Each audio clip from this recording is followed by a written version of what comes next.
Okay, so this is episode 4 of Conversations in Healthcare.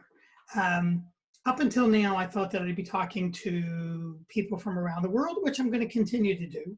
But I was approached by a young man who said, "Hey, are you interested in a voice of youth?" And I said, "Sure, why not?" So, you want to introduce yourself? Yeah, hi. I'm Aviv Litov. I'm the son of Saki, and I live in Seattle, Washington. Awesome. And I am a patient advocate and a health navigator serving the Pacific Northwest, but working with people around the country and frankly around the world. And I thought it was awesome when Aviv agreed to talk because, I would say that you've had probably more than your fair share of personal health experiences. Uh, Yes, yeah, particularly having to do with things that I can't treat myself, and I have to go get help from a professional. yeah, So, yeah. And not only I think that for yourself, but for family stuff, oh, absolutely, you know. absolutely. So so if you had to, so basically what I'm interested and I think people would be interested in is what is the perception of the healthcare system in the US from a young man who's 21 years of age, but you've been living on your own, so everybody understands you've lived on your own pretty much since 18 or 19. So I you're mean, not far in from, but total, what's that? honest. Oh, sorry. In total honesty, I think that people in my generation have a really hard time seeing healthcare as anything past the price point because a lot of people really can only afford so much, especially um, depending on how they grew up and the money that they had around them, and understanding how to navigate that world. But most people are just worried about what they can and can't afford and don't really respect their own personal health in the sense that it means more than just the money that you're putting into it. Because a lot of times, like there are situations quite often where people in my generation won't go and get help that they need purely because they think that they can't afford What it. about, So how would you differentiate that though? Because I know that there's also the issue of um, healthcare that's going to be covered by your parents, right? So for most people, most young men your age are going to be on their parents' health insurance, like we are, um, and money's less of an issue. yes and no. I think that once again, we're very aware in my generation of how much everything costs. And like with the use of social media and everything, people have a very skewed perception of what is worth it. And the idea of things being worth it also kind of plays a role into that. Like the example that a lot of people like to use is that it's cheaper to get an Uber to the hospital than it is to call an ambulance. And even in the end, that's not coming out of my pocket. It's still the consciousness, the thoughtfulness around the money aspect that makes it difficult for us to want to do that to help ourselves. Right, right. And the Uber would come out of your pocket, but um, But in the end, it would be thousands and thousands and thousands of dollars less than ordering an ambulance, which I right. mean is essentially what you're doing. You're Now, ordering. granted, if you're breeding profusely, I think that you'd prefer an You ambulance. should call an ambulance. But the fact that we second guess ourselves has created almost like more of a danger for us in our generation. Do you see what I'm saying? Where I do, I do, yeah.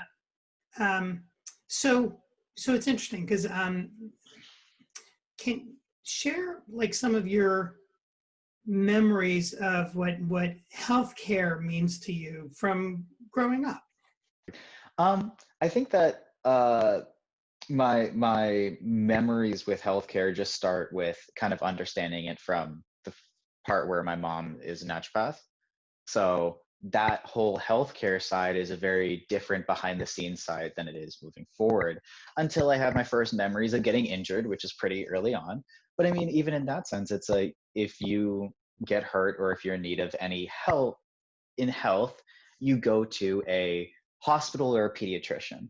But to me, that has been very different the second that I turned 18.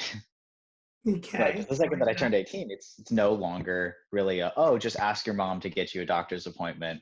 go right in and get yourself all fixed up and you're all good to go. Because it's not like that. It's a lot more complicated.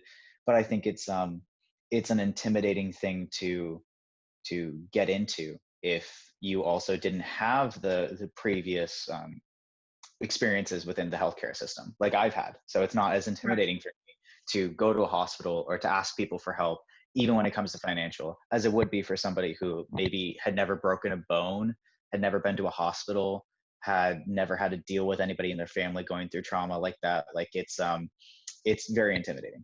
So what are you thinking of when you're referring to early traumas, or because I'm curious, because you've Mm. had, yeah, a good amount.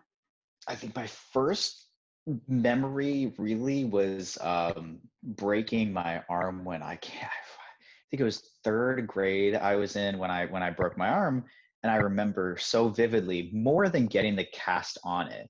I remember taking the cast off, and that's like it was a whole like you go around to this person, you go around to this person. Everybody has their job, everybody's trying to help you, blah blah blah. But I mean, I'm young. I'm just listening to what people are telling me to do, and I'm like, all right. I mean, I'm in pain, and if you tell me that I'm not going to be in pain if I do this, then awesome, I'll do that. Right, right. Now I can think of two times, I think, where you broke your arm.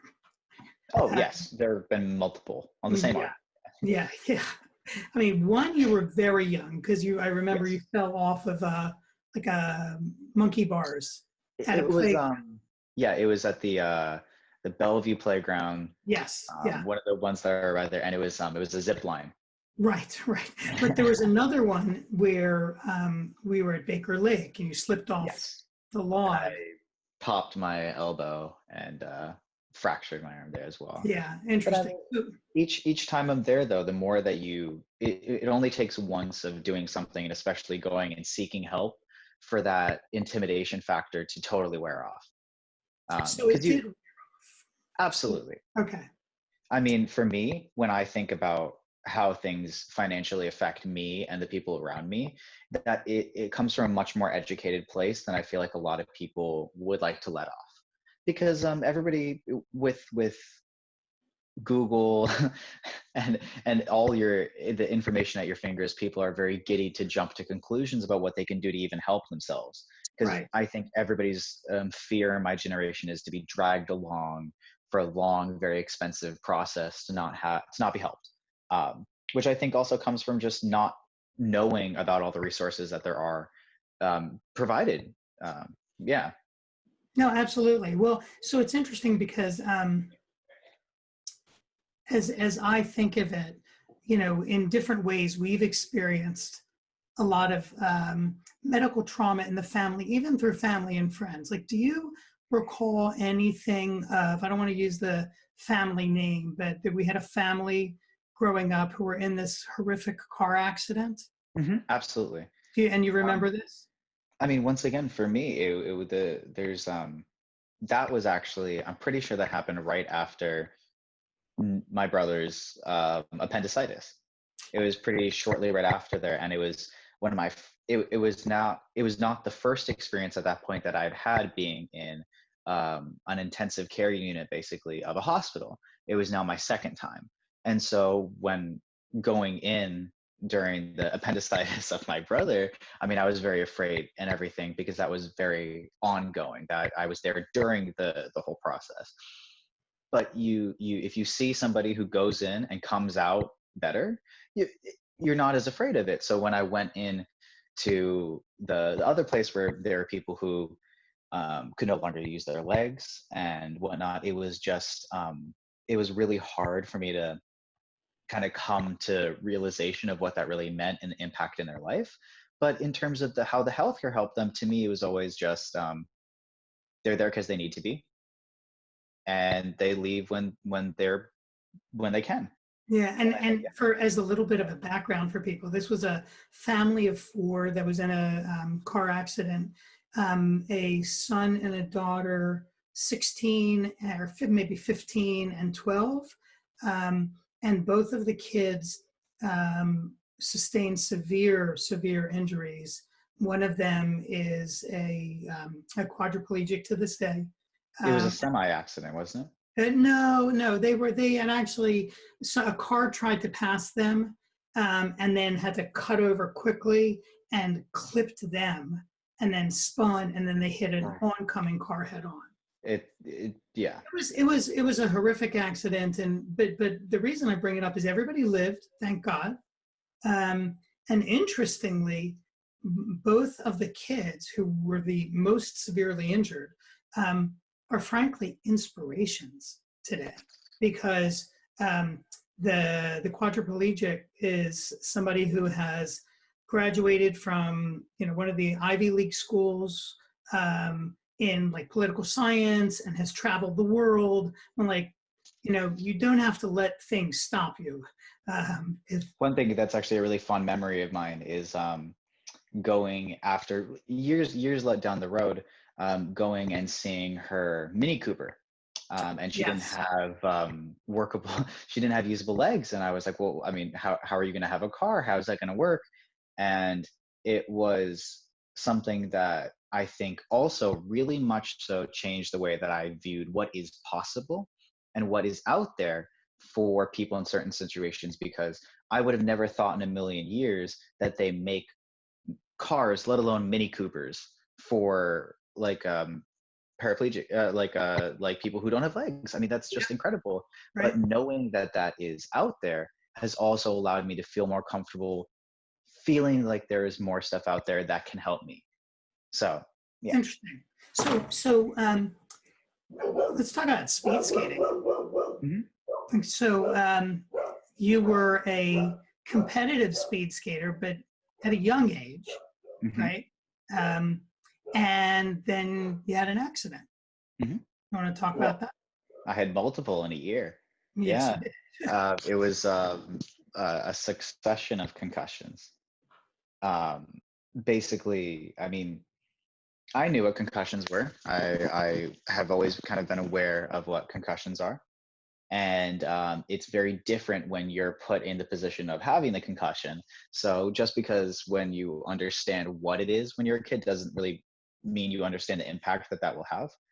Um, and so it was shocking to. Should I go through the story of how it happened? Please, please, Oh, yeah. okay. Well, as far as I remember, which is mostly just been told to me, um, I was at practice. I think we were training for regionals, and we were doing a race, and I had clipped my front skate going around a corner, and I fell on the brand new wax floor, And it's and not ice, right? So let's it's clear. no, It's it is rough. inline skating, which is actually great. They added that to the Olympics, I'm pretty sure, moving forward, Oh, no which is kidding. pretty Cool. incredible. I've saw some stuff on that online. It's really awesome to see that there's more visibility with that side of the speed skating. But um, when you get ready for a competition, you wax the floors so that it gets more grip for the skates and the wheels. And that also means that if any part of your body that can stick to it touches it, it'll stick. So that whether that means that you put your hand on it and some of your skin from your hand comes off, or anything else, when you're going at high speeds, anything can happen. And it just so happened that my face was what hit the floor, and my entire body went into my face. And next thing I know, I was off the rink. And I remember having this very cliche moment of, where am I? When I woke up. But it was genuine, and it was a really scary time. But it was also very eye-opening as well when moving forward after that, because I mean, for me, it was kind of like it came in two parts. It came with the part of the injury itself and then the aftercare. And I think that if it wasn't for my mom, who has plenty of experience in the healthcare field, I wouldn't have gone to the same people who I would have gone to. I wouldn't have even known that they existed. But I went to a concussion specialist who worked at Children's Hospital. Um, and Who Ema, frankly, only discovered after because doing of my, a ton yeah, of research as a yes, result of this. And yes. he was also one of the first uh, major concussion specialists at Mhm. children in Seattle. And thankfully, as it turned out, he also worked with the US Olympic team. Yeah. So it was a great connection for you because you immediately bonded with him Mhm. and connected. And so I think that was also really helpful. I mean, it was great to hear that. It wasn't it wasn't great to hear that other kids had concussions, but it was great to hear that he knew how to deal with that, and I learned a lot about myself in that. But it was a shock to know that I couldn't go back to contact sport. And as a kid who also trying to kind of grasp your mind around the fact that you shouldn't, not that you can't, but you shouldn't be doing something because of the increased risk. Um, it's very different for somebody when they're Hang on 13. one sec. Hang on one second. We're gonna have to go back because you're crackly again. Okay. It's not. I don't think it's that. I think it's just the internet connection. It'll catch up. I can't hear you. I'm just gonna take Oh, my there we go. headphones out. No. Now it's Oh, you're good. fine? Yeah. Okay. Oh dear, what was I So saying? let's talk. We were talking about the experience with seeing that other kids had concussions and Sure. understanding. So with telling me that I couldn't do contact sports as a 13-year-old, and the things that meant for me is very different than if I was told that same thing when I was 18, or even moving just basically past that point when I have a little more worldliness and understand what that means. But for me, all I was like, oh well, that just means no soccer and no speed skating, and that sucks. But I mean, I didn't really understand the effect that had moving forward, basically meaning that if I hit my head, regardless of whether it was sports or not, I have a much greater chance of it being a more serious brain injury.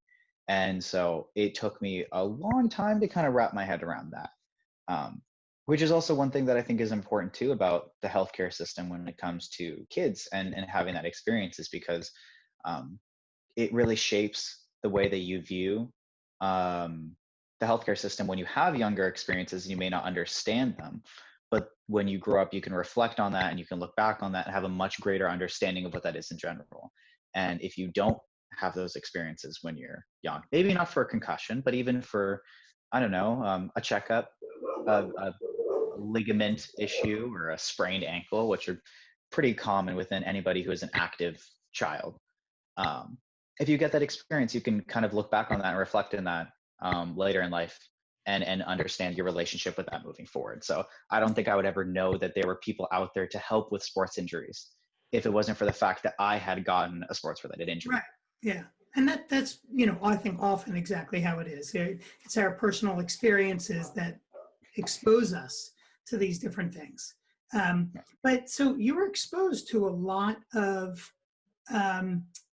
different physical environments, right? Even just through the concussions by itself, because we went back numerous times over the years.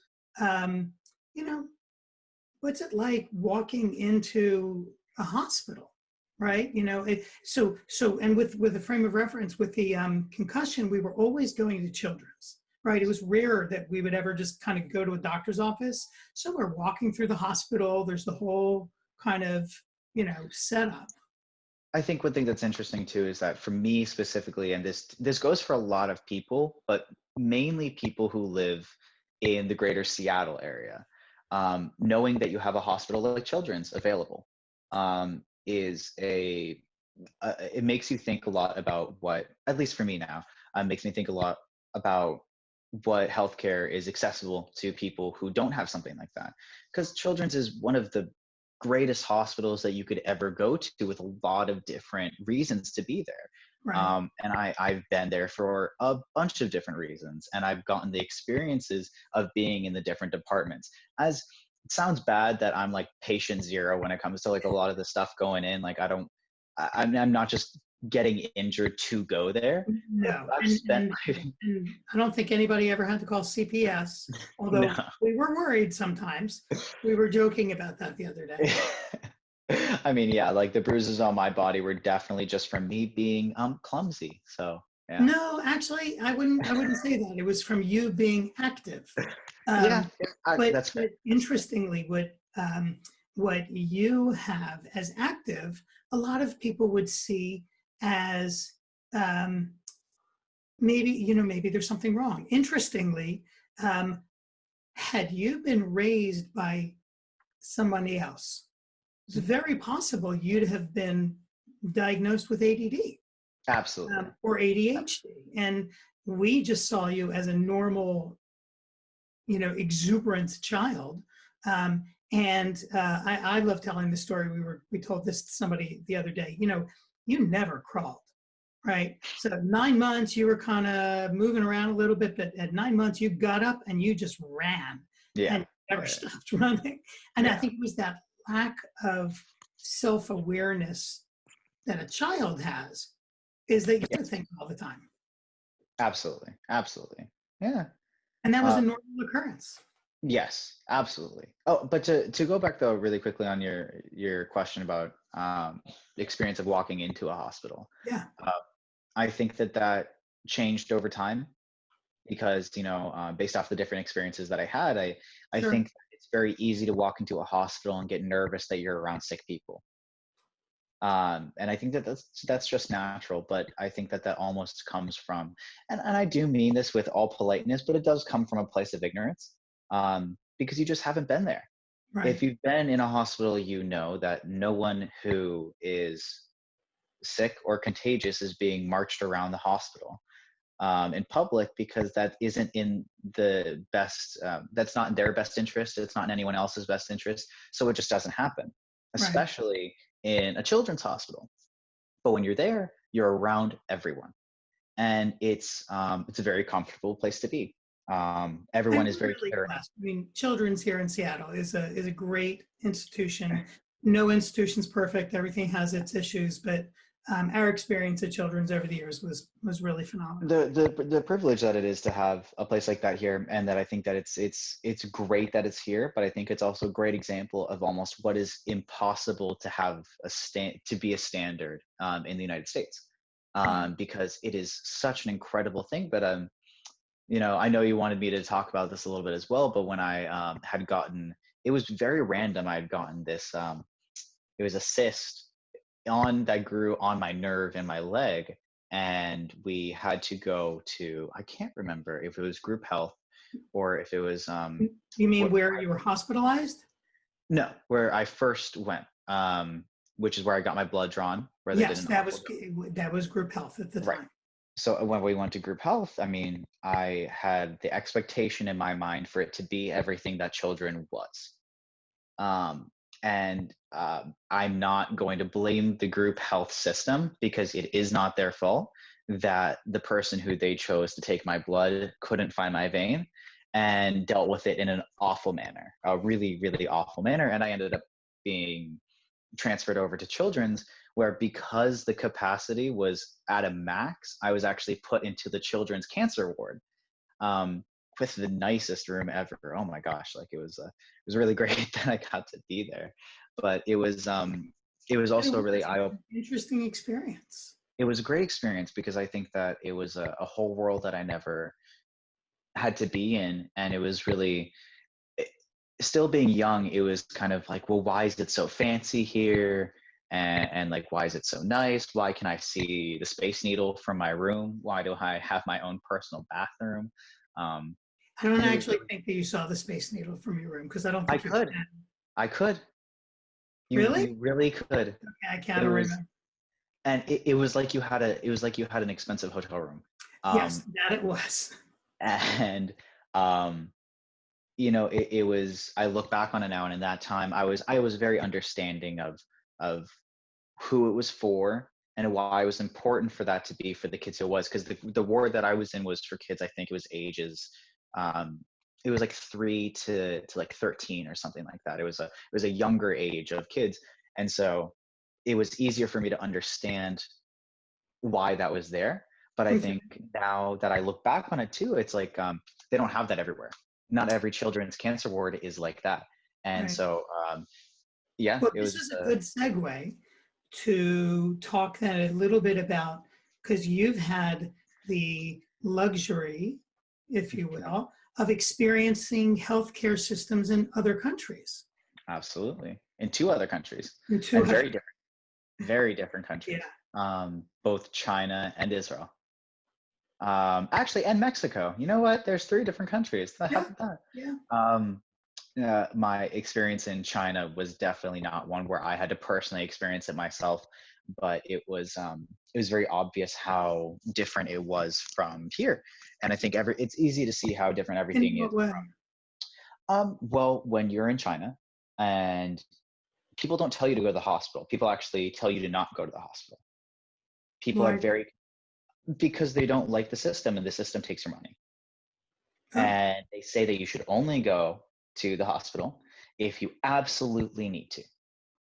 Now, they do actually have a lot of forms of socialized healthcare there, which is very confusing for me as to why things were the way that they were. But it was very apparent when I was there because I got sick. I got really sick when I was there, and I never went to a hospital because everyone, even in China, advised me not to, especially as a Westerner.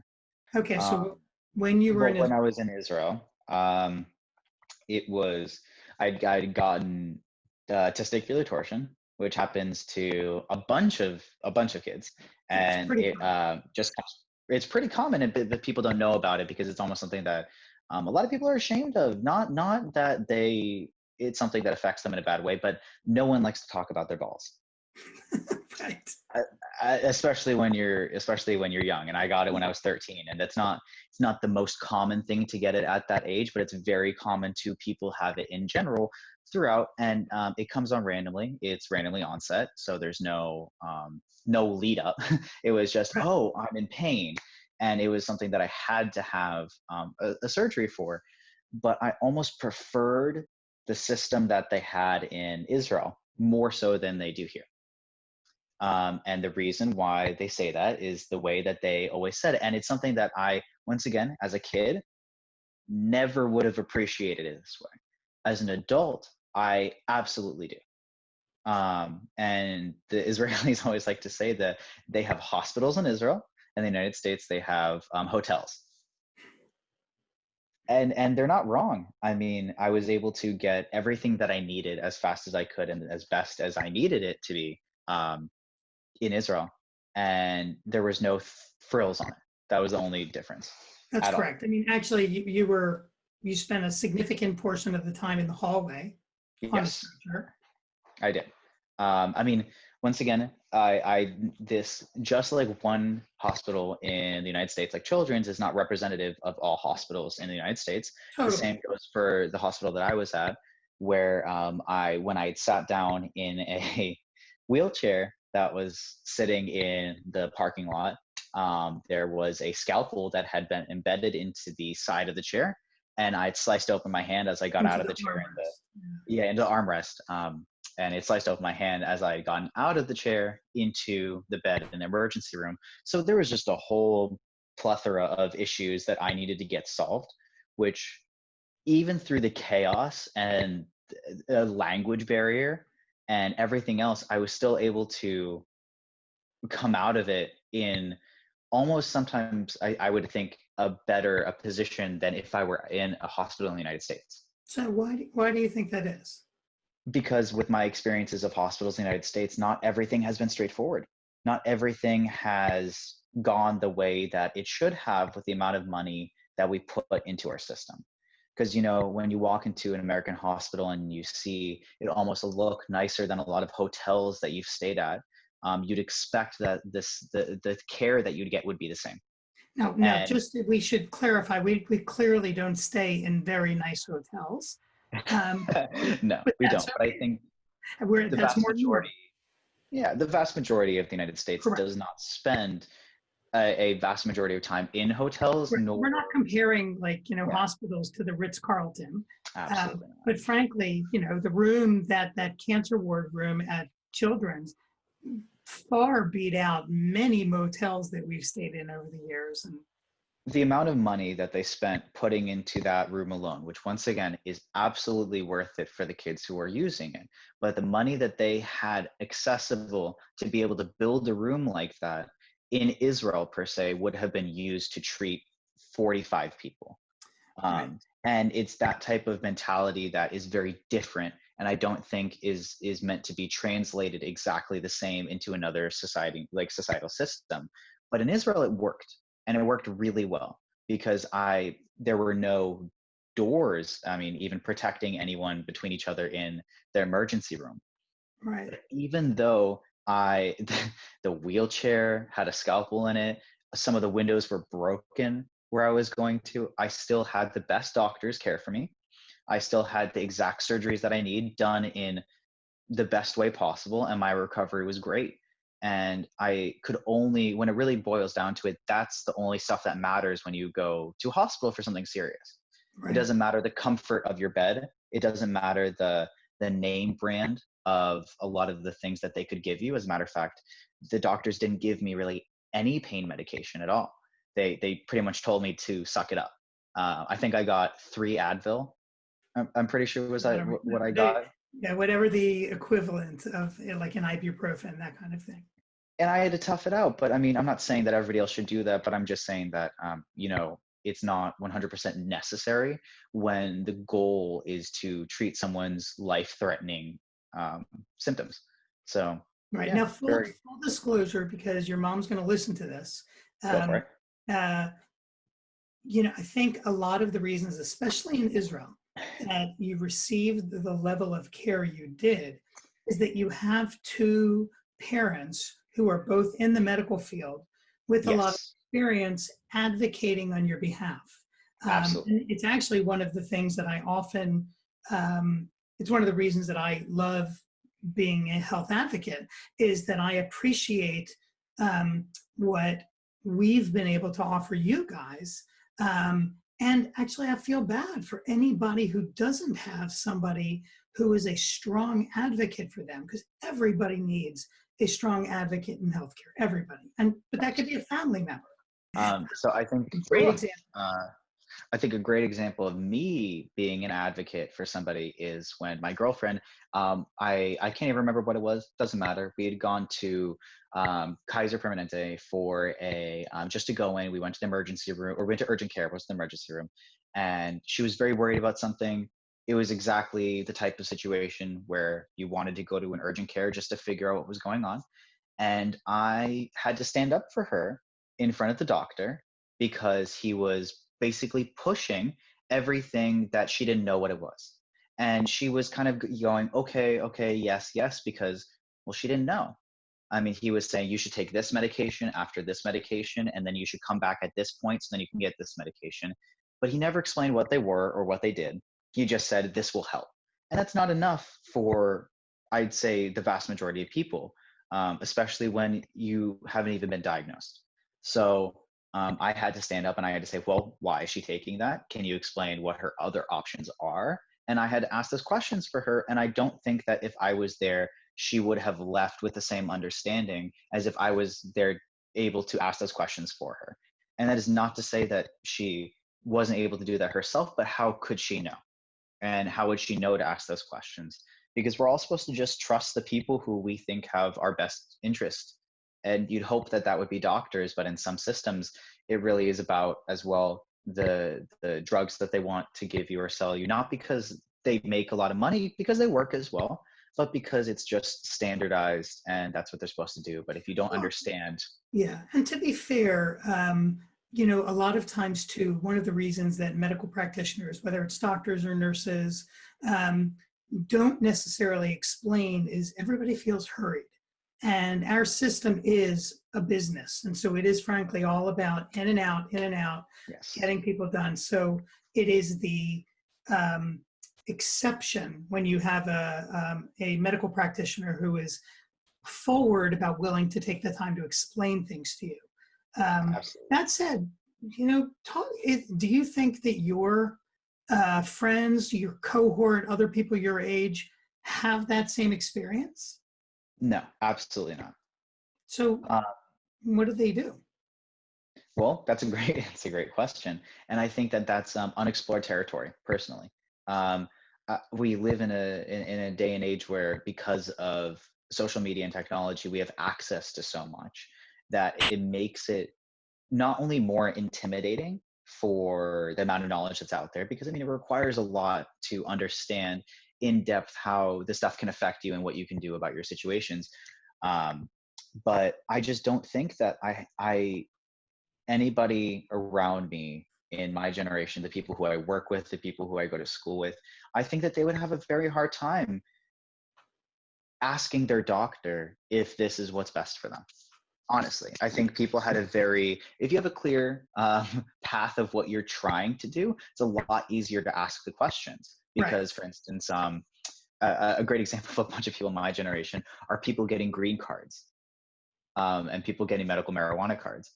You go in, you know exactly what you're trying to say and exactly how to get what you want to get, and you can make that happen. But if you're going into a situation and you're like, you know what, I actually have some really serious issues, you may not even know how to address those issues. You may not know who to go to. And that's a very intimidating thing because there's so much of that unknown. And that's why I think, I personally think that the advocacy needs to be there for people in my generation as well more, because a lot of us are just so, I mean, we leave high school, we leave college without knowing how to write a checkbook, how to open a bank account, how to do almost anything that is very important for us right out the bat. And I think that nobody knows when their next injury and something serious is going to happen. I don't remember where we were though. I was just saying about the advocacy for Oh, right. my generation. Yeah. So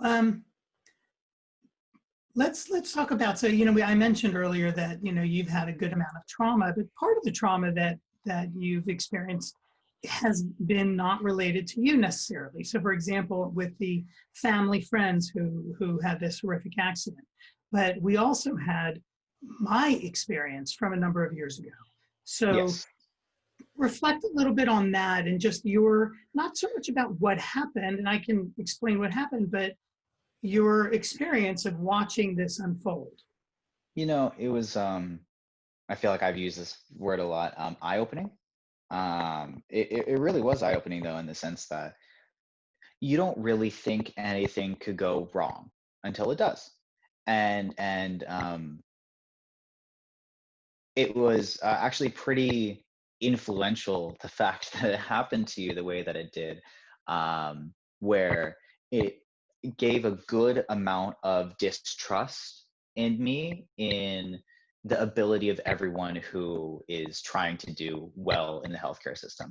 And that's not to say that anybody's malicious, but mistakes happen. Right. And people don't always listen, and that can be really detrimental, and you have to, I learned a lot. So if you want to give some context, Yeah, then yeah. So in context, I had a normal ACL repair surgery that they do, you know, dozens of a day on an individual. They happen regularly.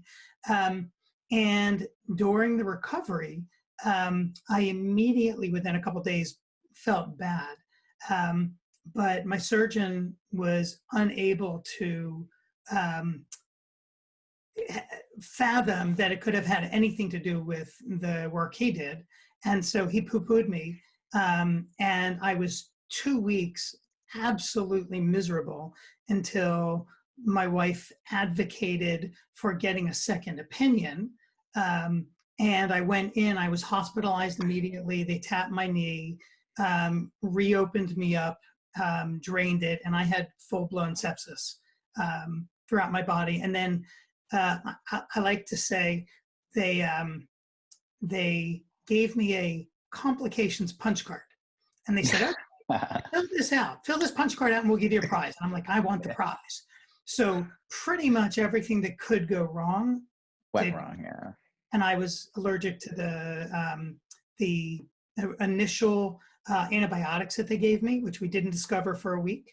I wound up with um, colon issues. I mean, it was complication after complication. I had a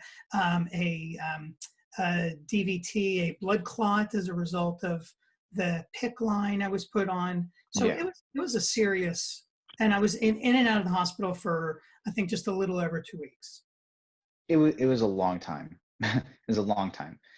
And I think the one thing that it taught me was that we all hope, and in the same way that you did as well, you hoped that the the people who are there, whose jobs are to do exactly what this is, will do the best that they can. And I think that they did, but there is always the room for error, which I think is almost the exact space in which advocacy is needed as well. Just because, I mean, everybody wants to listen to their doctor and hear their answer and just be okay with that. And I think it was actually a very important thing that one of my teachers taught me when I was in 8th grade. He started off the class, it sounds ridiculous, but he started off the class by just telling us some random fact and asking us if it was true or not. And when we're like, well, sure, it's true, you told us. He was like, no, it's a lie. Anybody can tell you a lie. Just because somebody is in a form of power, your teacher, doesn't mean that they always have your best interest, and you should ask your own questions to come with your own conclusions. Interesting. Yeah, no, that was it was great. For an 8th grader, I was like, this is the best class ever. This is whoa, this is amazing. Right. um, Your teacher's telling you to question authority. Right. And it wasn't that you should question it maliciously, or question it in a sense that people have it out for you to lie to you. But if it wasn't for that type of mentality, I feel like a lot of people would miss up on opportunities that may save their life. I mean, Well, it was very easy for you to have passed up on even going back, just because they told you that there's no way that it could have been sepsis, and that you just have to trust them, and they always do this, it's the best job, blah blah blah, it doesn't matter. It would have this, been a very normal story for you to have not gone back. right. And it's a great lead up to the way I describe how what occurred to me happened is expressed really well in a joke. And which is, what's the difference between a surgeon and God? Oh, I you don't don't think. know this. No, no, Awesome. no. God knows he's not a surgeon. um, it's interesting when just to go back to this idea of even the surgeon, people have this thought, that if you're trained, once again, to do things, and you'll do that to the best of your ability, and that leaves for no error. And I think there's error in everything. There can always be The error in everything. possibility. No one's perfect. The possibility of it, and I think that people don't realize how often that possibility happens. I mean, just to go to some things that I'm interested in, some statistics that happen with that, because it's very interesting statistics to think about. Um, I'll relate them. Don't worry. I'm not worried. But you have these people who climb really tall mountains, cliffs without ropes. And if you look at the statistics, the vast majority of people who do that type of stuff are dead. Really? So the most people who free climb, Free solo large stuff, a lot of the old famous ones, they've all died. But if you look at how they died, none of the time they were free soloing anything difficult. None of the time they were doing the stuff that everybody expects them to do. Like, no, I don't think a single person has ever died free soloing El Capitan, which is like one of the biggest ones that you could ever do. It's like 3,000 feet up. yeah. Not a single person's died from doing that, but it's always what you kind of don't suspect.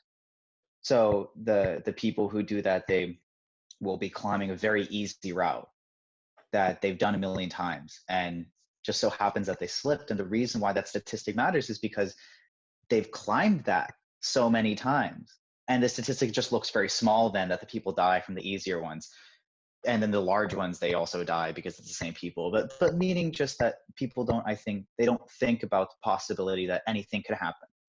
Really, Well, anything can happen. so there's a term, complacency. Yeah. And we actually experienced that, if you remember, with Noah's kayaking incident, right? Yes. So Aviv's brother was in the school they went to, had this incredible outdoor program that both Aviv and Noah benefited greatly from and took advantage of. And Noah was on a kayaking expedition that they'd been doing this 20 some years, never had an incident, Yes, which exactly. is what led to the lack of preparedness that happened when an incident did happen. And thankfully, everybody was okay. Nobody got hurt. But it wasn't handled nearly as well as it could have been because of complacency. Yes, and I think that it's interesting too, because a lot of these stories. I mean, it's great that we have a family full of such stories that could have ended in death or anything, and we're all still alive, thank God. Yeah, But it would be a very, like I said before, a very normal story for that to not have happened. right. Um, and that's what was great about us knowing, just by being in the family that we were in and everything else. So knowing about the resources that other people may not know about. That Right. if other people were in the same positions as us and they didn't have the same knowledge or anything like that, it may have ended very, very, very differently. Right. Um, and so, like for instance, with the kayak with Noah, I think that he had a lot more knowledge on also one how to save himself as well as to save others, and he was one of the only people on that trip who knew how to do that. Right. Right. And And it's and interesting. He stepped right up. he did Yeah. because he knew. Yeah. And Right. even if you do know, that doesn't mean that you're going to do that. But the more people that know, the more chance there is that someone will be able to step up. Right. Right. And So so, I mean, yeah. to kind of wrap it up, like, do you have, so, um, you know, this podcast isn't getting, really wide range yet, but, No. let's imagine at some point, there will be people listening. Um, what would you, what thoughts would you want to share with your cohort about our healthcare system here in the U.S.? And what thoughts would you share with, and I you can change this if you want, but I would say, what thoughts would you share with parents raising children in our healthcare system that you think that they should know or think about? It's an interesting question. I didn't prep for this answer, but um, I think more than anything, I think people in the younger generation, and even in my generation, I just wish that they were. I know that they weren't, but I wish that they were more informed on how to be self advocates in life. And you can't expect everyone to do that. Not everyone can step up on a whim to do things that will not only help themselves but help other people. You can't expect that out of anyone. But knowledge is power, and if you don't have the knowledge about a lot of this stuff, you're not going to know what to do when you need to. And I think for people my age, people shouldn't be ashamed of their lack of knowledge. And that's a really big thing that I've noticed a lot, is that a lot of people who are around my age will just refuse to do certain things because they don't understand. And that can be really tough, because it could be a life-threatening situation in which, because you don't understand what it is, it goes against what you believe in, or things like that, you refuse to get your help. And a lot of people feel like they have, and rightly so, a lot of people in my generation feel like people in the older generations, the systems in the United States are kind of out to get them, are there to be against them. And you know what? I can't blame them for that, because insurance companies and with the hospitals working the way that they are, and being born into a generation that kind of has to deal with the really messed up system that we have now, it's very easy to go, well, everybody who's involved with that is my enemy, and they don't have what's best for like my interests in their realm. Like, they're just not thinking about that. But that's just not inherently true. And I think that we need to, as my generation, just remember that, be seeking as well. And I see people miss that all the time, and put themselves in life-threatening situations. Oh, okay. All right. Well, I think that I think that people in my generation have, rightly so, the feeling that, because of the corrupt, we're in every country, I feel like, at about this point is corrupt in one sense or another. And we're a very money grabbing country, with student loans and with like the healthcare taking up so much money, and not even of our money, but of insurance money. And it really revolves around that. It's very easy to feel like everybody who's involved with it has it out against you, and they don't have your best interest in their mind. But that's not inherently true. And if you keep with that mindset as well, you may end up quite literally getting yourself killed for purely the reason why you think that other people would rather you be dead than be helped and in debt. And that is really dangerous for people in my generation. That's why I think the idea of self-advocacy first, but also understanding the resources that are there to be utilized. I mean, for instance, people don't just specialize in sports concussions to make money at all. Right. Those people are there to help people in those situations. And yes, they might make a good amount of money, but it doesn't matter, because they're there to help you when you need it. And Right. they do help you when you need it, but you have to know that those people are there. And to know that those people are there, you have to feel comfortable asking questions.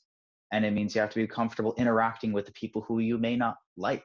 I mean, it's so common for people to not like hospitals, and that's totally understandable, absolutely. But that doesn't mean that you don't go to a hospital when you need to. Right. Right. All So, right. So let's flip that and end it on what would your advice be to parents? okay. To parents, Yeah. parents who are going to be having kids or parents who have had kids. It doesn't matter. I mean, so like as from your experience, what would you hope parents would convey to their children that would benefit them from the healthcare perspective? To be honest and to ask questions. I mean, I think we're in. I'm specifically in a generation, so I think people who are going to be parents in my generation and people who are parents right now in a generation above, I think it's very easy to feel like you can't ask questions and feel like you don't know enough, and that makes you invalid. Okay, awesome. So with being able to Google and just use Google as your reference point for everything, it's very easy to feel like you don't need to go to anyone else. You don't need to ask questions of anyone else, and you can just figure things out for yourself. And there's almost a sense of shame that goes along with it as well if you can't. I mean, it's why you have a bunch of people my generation self-diagnosing themselves with things like ADD and OCD, and even going onto WebMD and finding out that they have cancer because they have a cough, which is not necessarily true. But people are very excited to help themselves in that sense. Right. But it also completely blocks off almost your ability to ask somebody else, because you don't want to hear that it's anything different. You want to, and I think that the big thing for parents would be to pass that on to their kids, that and by example, by leading by example, that it is okay to ask questions, and it's okay to get a second opinion. And it's also okay to do the research yourself, but also that you should put the trust in the people who are there to help you. And you also, to even go back what I was saying before, you don't have to inherently trust just because someone's a doctor that they're there to help you, but that's where the asking questions comes in. Right. Being your own self-advocate. If you're looking for an advocate, be your own self-advocate to get there. You don't have to look online and type in the words, whatever, to find that. You can ask the person questions and find if they're the person that works for you. I mean, you could say that when it comes to, like, I wouldn't tell anybody that they're wrong if they're in a hospital for a life-threatening emergency and they're like, you know what, I don't trust that surgeon, I don't want them to do my surgery. I wouldn't blame you, and you're totally allowed to ask that, and you shouldn't feel ashamed to ask that as well. I mean, you're taking your own life in your hands, being responsible for your life, and that's a very And we're not advocating, just for clarity, to question the no. surgeon who's about to operate on you, but the point is well taken. Yeah, but your sense of self importance and health is also very important when it comes to it all. I mean, if it wasn't for that as well, you wouldn't have gone back to the hospital when you really needed to. If it wasn't for if it wasn't for me also telling myself when I was in Israel and I had gone testicular torsion, I brought it up before to you guys when it was at a much different level of pain, so it wasn't nearly the same. But I could have gone on the rest of the night just not thinking about it because I was like, oh, well, they already told me. But I was looking out for myself, and I said, you know what, this is important, and I need to do that. And if I didn't do that, I, end quote, would be without a testicle. So and we could have waited much longer. We could have waited much longer. Yeah. So I would say, you know, as kind of like a parting thought, you're a great representative of your generation. Thank you. In your eloquence and understanding, and you know, I do think that a lot of folks will take away a lot of valuable information, and my hope will be that you'll be able to convey that to your cohort of friends as well. Absolutely. So, I always try to go out of my way to tell people in my generation as well, and I try very hard to tell them my stories just like this. Yeah. So then they can hopefully hear that and learn from that without having to go through the same experiences. Right. No, absolutely. Absolutely. All right. Aviv Litov. This is Saki Litov. Thanks so much for the time. I really, really appreciate it. And Yeah. people will hopefully join us again for conversations on healthcare. Thank you. It was great. It was great doing this. So yeah, All right. thank you for Talk, having we'll me. talk to you later. Hang on one sec. Sounds great.